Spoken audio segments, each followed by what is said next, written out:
We're going to talk about forms controls, which is an advanced feature in Excel that really isn't that difficult to use. We're going to look at buttons, combo boxes, check boxes, spin buttons, and list boxes. So forms controls. This movie isn't really about macros, but the first form control we're going to talk about, buttons, actually is a functionality that drives macros by the push of a button. So I'm going to record a macro quickly. I'm going to select the first state on the list of states, go to the View tab, left-click the macro drop-down, left-click Record Macro, call this macro button, left-click OK, press and hold the Shift key and down arrow, right arrow one time, go to Data, Sort, and then I'm going to stop recording the macro. So buttons, back to buttons. Scrolling back up a little bit, I'm going to select a place I want to put a button. The form controls are located on the Developer tab, and the Developer tab is not displayed by default. You've got to right-click a blank spot on the ribbon, left-click Customize the ribbon, and check that checkbox to get the Developer tab to display. Once you have it displayed, left-click it, and in the Controls group, there's a drop-down, an Insert drop-down, that lists form controls and ActiveX controls. The ActiveX controls are forms that you use when you're using VBA, Visual Basic for Applications. We're not going to cover those. We're going to cover the group in the top, the form controls, beginning with buttons. When you input a form control into a cell, if you press the Alt key, you can get the form control to exactly snap to whatever cells that you're selecting. I think that's good. I'm going to release. And you'll get a dialog box, the Assign Macro dialog box, that allows you to select from the macros that are in this workbook. In this case, there's only one. It's the one I just recorded. I'm going to left-click OK, and I have a button with a macro assigned. I'm going to right-click it and edit the text, press the N key, backspace through what was there before, button 1, and call this button Sort. Left-click off of that. And now I can sort my other blocks of data by left-clicking the button, since the macro is attached to the button. The combo box allows you to select an item from a list that's a drop-down and have that item displayed in the box. Let me show you what that looks like. Left-clicking Insert, left-clicking Combo Box, holding down the Alt key, and selecting the cells that I want to put the combo box in, releasing, I get a combo box. The combo box won't do anything unless you format the combo box. So I'm going to right-click to get the shortcut menu, and notice I can also assign a macro to the combo box, but we're not going to do that. I'm going to format the control. There are 3 attributes that you're going to define for the combo box. First is the input range, and I want to select all of my states. So I'm going to drag down to Wyoming and scroll back up. The second is the link cell. I'm going to select E9 as my link cell. And then the third is the drop-down lines, which is the number of lines of data that will be displayed when I click this drop-down arrow. And since we have 50 states, I'll just pick a reasonable number and make it 10. Left-clicking OK. Left-clicking off the combo box. Now the drop-down will display 10 records at a time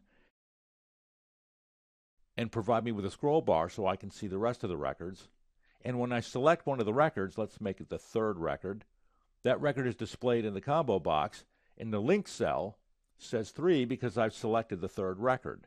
So what does this allow you to do? Well, if I number my data, I'm going to begin a series and then select that series and drag it down to Wyoming and scroll back up. I can now use a VLOOKUP to look up the value that's in my link cell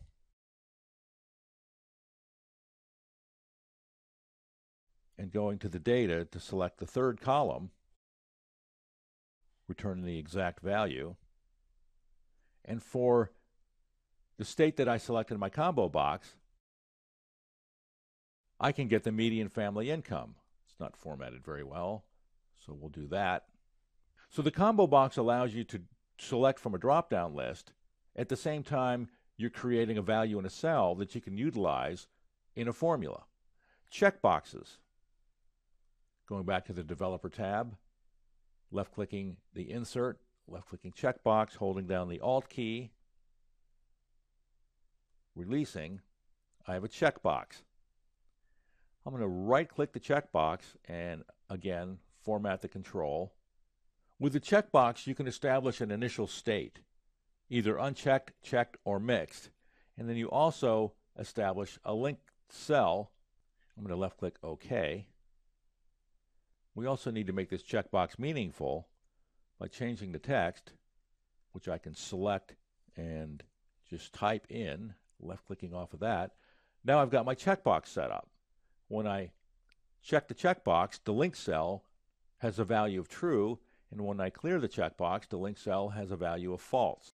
Again, you can use this true-false value that's in the linked cell to build if statements. If the value is true, something happens. If it's false, something else happens. The next form control is a spin button. Again, going to the Controls group, left-clicking the spin button, holding down the Alt key, and this time I'm going to orient it a little bit differently. That's what a spin button looks like. And again, we're going to right-click it and left-click Format the control. A spin button allows you to control the value of a cell, the linked cell. You can establish a current value and then establish a minimum and maximum value and an incremental change that will be applied to that value every time you left-click the spin button, either advancing it or decreasing that value. I'm going to move the Form Control dialog box, and I'm going to select the link cell to be K11. We'll establish the current value to be 1, the minimum value to be 1, the maximum value to be 50, since we have 50 states, and an incremental change of 1 will work as well. I'm going to left-click OK. So there's our initial value of 1. I'm going to left-click off of that. To advance the spin button, click up, and every time I left-click on the spin button, it advances 1 increment, which for us is 1. And I can take the number back down by left-clicking the bottom arrow on the spin button.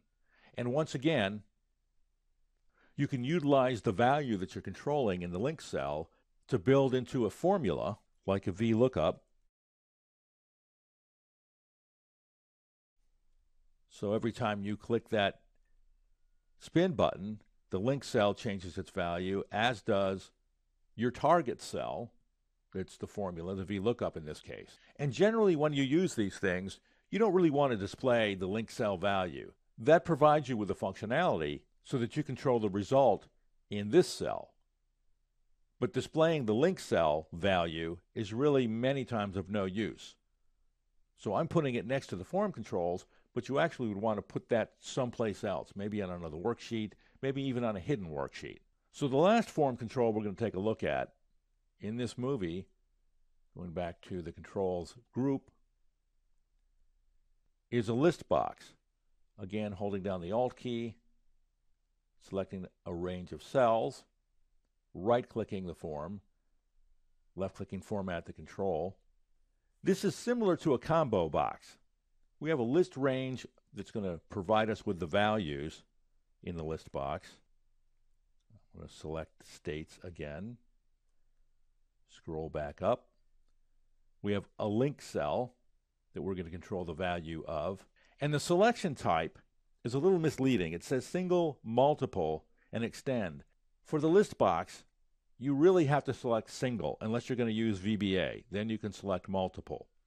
But if you select multiple, the link cell's value will be 0 and it'll just stay 0. You'll be able to select multiple items within the box itself, but there's no functionality provided with the ability to do that. So I'm going to leave the selection type at single, left-click OK, and I get my list of states. I'm going to left-click off of that and select one, which is the second one, which is what our link cell displays, the number 2. I have a scroll bar on the side I can select Pennsylvania, which turns out to be the 39th state listed alphabetically. So once again, you can use the value that's in the link cell, and I know I'm using a VLOOKUP every time. It doesn't have to be a VLOOKUP though, to feed into a formula to give you a result that's associated with the selection. So I've got the median family income, which I'm going to reformat for Pennsylvania. Form controls are actually fairly easy to set up. They can be powerful user interface tools. And we took a look at the button, which allows you to attach a macro to the button.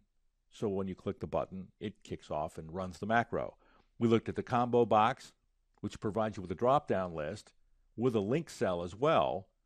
And when you select an item from that list, the link cell value is updated according to the selection that you made in the combo box. The checkbox drives a link cell value to either true or false. The spin button allows you to spin through options on a list. Those items are not displayed, but there's a link cell that you can change the value of, that you can utilize in a formula to then display the value that you're selecting by pressing the spin button. And we looked at the list box, which provides a view into several items on your list that, again, is also controlling the value of a link cell that you can utilize in a formula to generate some sort of result that's associated with the item selected within the list box.